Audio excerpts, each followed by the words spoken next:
ড্রামার শুরুতে এই ড্রামার main character ক্যাংকে দেখানো হয়। সেই এয়ারপোর্ট থেকে নামছিল, তখন তার একটা মেয়ের সাথে ধাক্কা লাগে। মেয়েটি অনেক রেগে যায়। সে যখনই ক্যাংয়ের দিকে ঘুরে তাকাবে তার কথা বলার ধরন চেঞ্জ হয়ে যায়, অনেকটা বলতে গেলে ক্রাশ।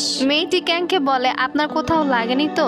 ক্যাং প্রত্যুত্তরে বলে, এগুলো অযৌক্তিক। পিছন থেকে ক্যাংয়ের অ্যাসিস্ট্যান্ট চা বলে, উনি আপনাকে কিছু বলেনি, প্লিজ কিছু মনে করবেন না। এইদিকে দেখানো হয় আমাদের এই ক্যারেক্টারের মেইন নায়িকা হারিকে। সে ফিশ মেকানিক করছিল, ওই সময় তার কলিগ তাকে ফোন দেয় এবং খুব তাড়াতাড়ি অফিসে আসতে বলে। আজ তাদের কোম্পানির চেয়ারম্যান নতুন প্রেসিডেন্ট সিলেক্ট করবে, এই জন্য তাদের কোম্পানিতে আজ মিটিং আছে। আর এই কোম্পানির নিউ প্রেসিডেন্ট হলো মিস্টার ক্যাং হলো এই কোম্পানির চেয়ারম্যানের নাতি। সবাই মিস্টার ক্যাংকে দেখার জন্য অনেক এক্সাইটেড হয়েছিল। অনেকেই বলছিল সে নিশ্চয়ই দেখতে অনেক হ্যান্ডসাম হবে, অনেক গুড লুকিং হবে। আবার অনেকেই বলছিল যে ইউএস থেকে পড়ালেখা করে এসেছে, নিশ্চয়ই